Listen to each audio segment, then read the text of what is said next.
Bonjour, heureuse de vous accueillir sur la parenthèse d'un trio. Je suis Lia et nous sommes dans le dernier évangile que nous allons explorer ensemble, celui de Marc. Ce n'est pas sans une certaine émotion que j'aborde avec vous ce dernier livre, car je sais que cette aventure touche à sa fin, et je prie de tout mon cœur qu'elle vous ait apporté autant qu'à moi. Je ne sais pas si je renouvellerai cette expérience, qui a été très belle, mais aussi éprouvante, mais si Dieu le veut, je le ferai à nouveau. Allons ouvrir ensemble nos Bibles ou applications smartphone au livre de Marc, chapitre 1, versets 29 à 34. C'est parti. Tels des archéologues, nous pouvons nous immerger dans l'histoire et remonter le temps. La Bible est un trésor. Tout dépend comment vous la percevez. Dans ce chapitre, il est écrit « Après être sortis de la synagogue, Jésus et les 4 disciples se rendirent chez Simon et André. Ils y trouvent la belle-mère de Simon couchée et fiévreuse. Il est dit qu'on lui parla d'elle. Peut-être est-ce les gens présents dans la maison à son arrivée. Jésus s'approche d'elle, la fit lever, en lui prenant la main, et dans l'instant, la fièvre la quitta. Après quoi, elle se mit à les servir. Puis le soir, on lui emmena beaucoup de malades et de démoniaques devant la porte, et il les guérit. Concernant cette partie, il n'y a pas de méthode de guérison expliquée. Par contre, nous comprenons que le contexte est particulier, puisqu'il s'agit du sabbat. Chez les Juifs, les guérisons n'y étaient pas permis, et les voyages non plus. C'est pour cela qu'une si grande foule arrive après le coucher du soleil vers Jésus. Il est précisé que Jésus ne laissait nullement la possibilité aux démons de parler car il le connaissait.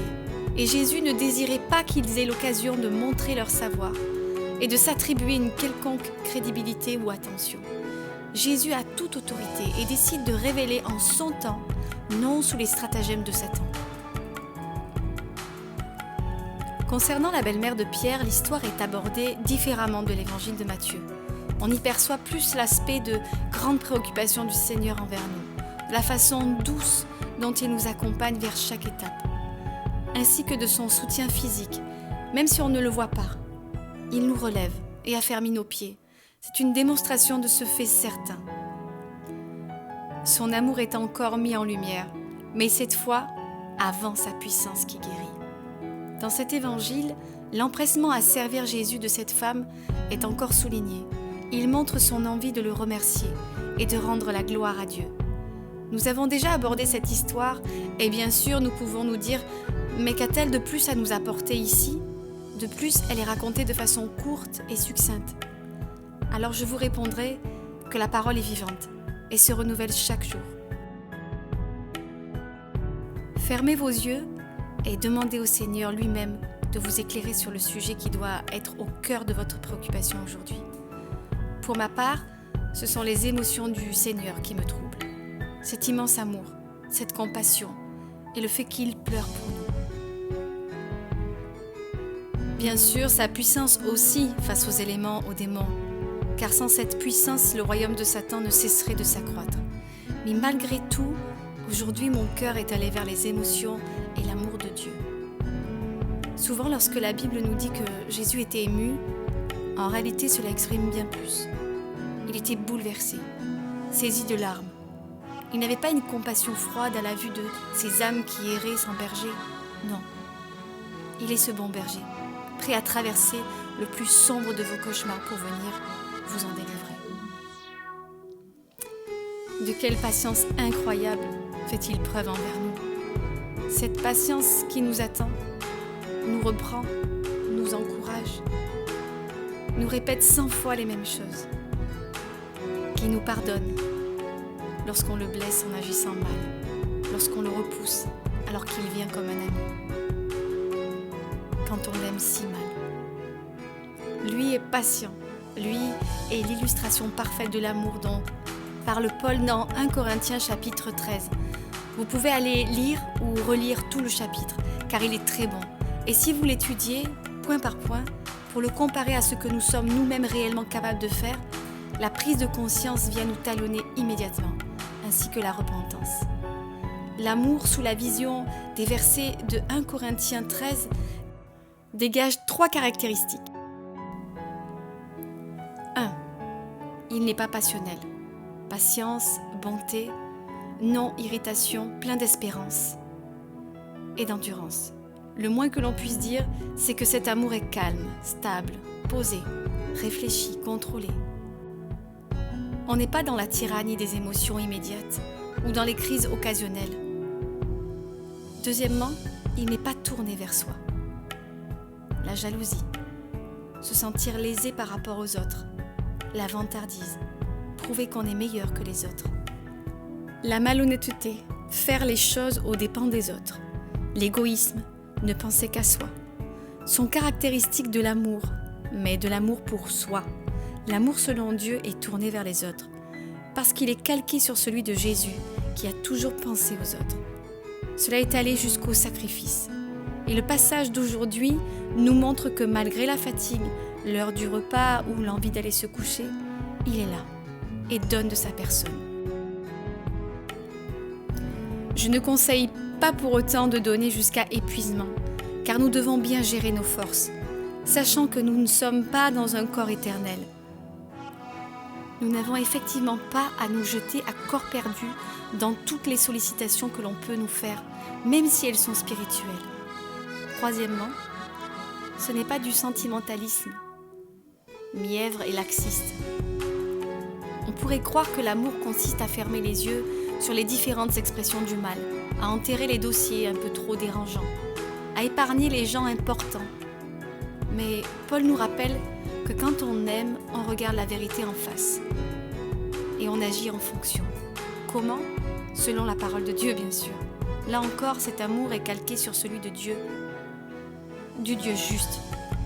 Il était obligé de châtier, expier le péché. Son amour pour nous ne pouvait pas l'empêcher de le faire. C'est pourquoi sa justice parfaite s'est déversée sur son Fils unique. Sa justice n'a donc pas écrasé son amour et vice-versa. Mais allons plus loin.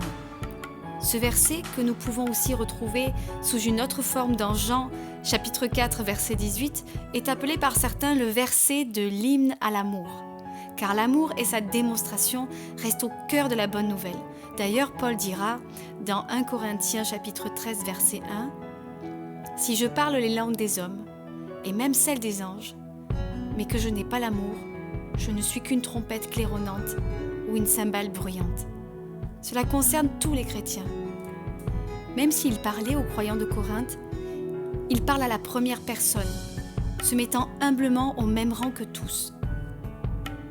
Ce qui ne doit pas empêcher chacun de nous de pouvoir s'identifier à lui et se remettre en question.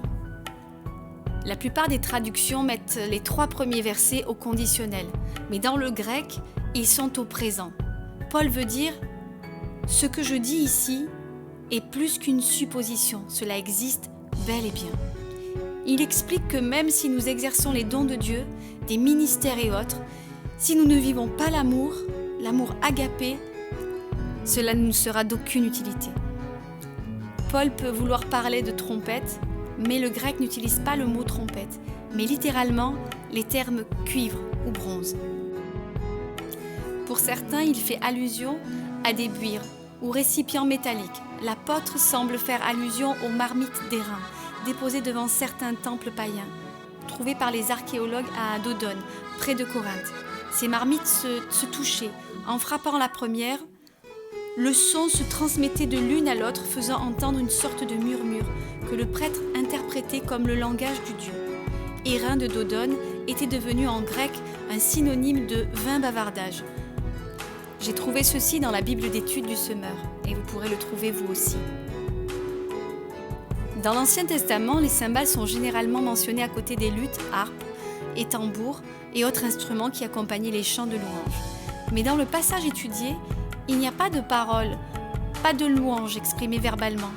Ces instruments ne font donc qu'un bruit vain. Si celui qui parle en langue n'est pas rempli d'amour, il n'a aucune valeur aux yeux de Dieu. Il peut se faire illusion, il peut se croire très spirituel, puisque Dieu l'a gratifié du don de parler en langue et qu'il exerce assidûment ce don. Mais Dieu juge différemment. J'ai trouvé cette prière et elle a fait écho dans mon cœur, et je veux la partager avec vous. Seigneur Jésus, je reconnais avoir accompli beaucoup de choses dans ma vie sans véritable amour.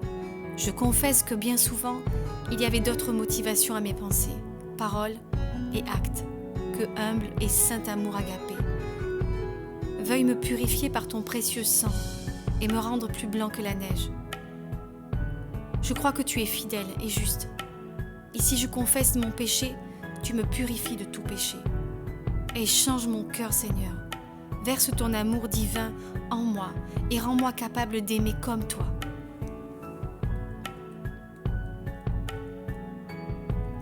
Après cela, il apparaît évident que la patience ne s'acquiert pas en un instant.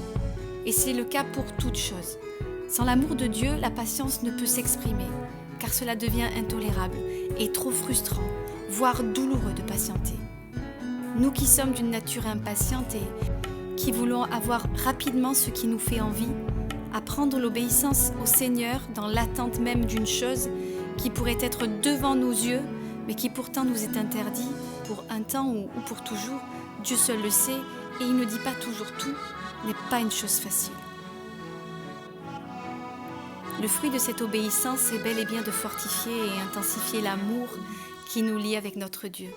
Plus nous acceptons de patienter sans nous saisir nous-mêmes de ce que nous voulons, plus cette dépendance est forte. Cela construit notre marche, crée des souvenirs, des leçons et nous pousse dans ses bras pour qu'il comble tous nos manques. L'autre côté de ce verset, c'est l'amour fraternel et au sein d'une relation amoureuse. Nous devrions par la force de Jésus accepter de patienter envers des comportements et des caractères difficiles en vue d'une relation qui se construit et tend vers l'harmonie au fil du temps.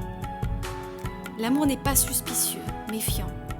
Il ne voit pas le mal partout. Il incline à faire confiance, mais il n'est pas naïf. Car celui qui croit tout ce qu'on lui dit est un insensé. Et vous pouvez le lire dans Proverbes, chapitre 14, verset 15. Dans l'amour, au sein d'un couple, c'est encore plus difficile, car aucun retrait n'est possible. Il faut tenir bon, s'exercer à la maîtrise de soi, la bonté, les paroles douces et le pardon quotidien. Savoir attendre que l'autre soit capable de comprendre ce que Dieu veut lui dire, ou nous dire, et qu'il permette de le réaliser pour l'appliquer, sans être en colère contre l'autre ou soi-même, ou rempli de tristesse.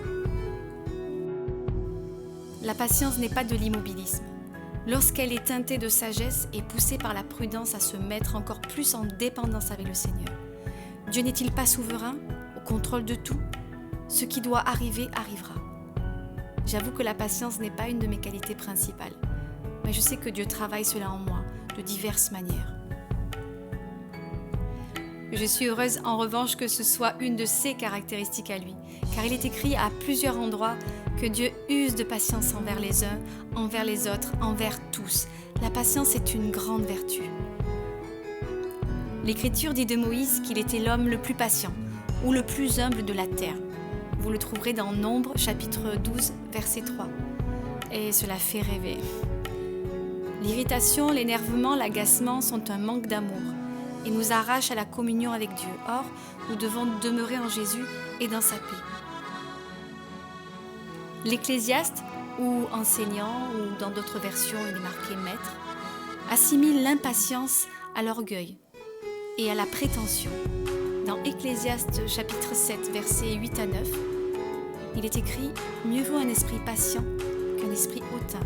Ne te hâte pas en ton esprit de t'irriter, car l'irritation repose dans le sein des insensés. » Toute forme d'exacerbation et d'impatience devant les contrariétés doit disparaître de nos vies. Il faut donc s'humilier devant Dieu pour toute réaction mauvaise et négative, car le fruit de l'esprit, c'est l'amour, la patience. Et tous les autres fruits vous sont indiqués dans Galates chapitre 5, verset 22. Ce qui me laisse un travail considérable. Heureuse de ne pas être seule dans cette tâche, car Dieu est avec moi. La plus belle démonstration de patience dans l'amour, c'est bien Dieu qui nous la montre au quotidien, à travers Jésus et les Écritures. Lui qui nous supporte malgré ce que nous sommes. Mon cœur est rempli de reconnaissance envers sa grâce. Je voudrais être bien meilleure que je ne le suis, mais mon espoir est vivant et il s'appelle Jésus. Soyez bénis les frères et sœurs. Comme toujours, n'hésitez pas à partager, commenter en message privé, à nous apporter le verset vers lequel le Saint-Esprit vous a conduit. Bien sûr, vous pouvez liker, ça fait toujours plaisir. Je vous dis à bientôt et accrochez-vous à Jésus.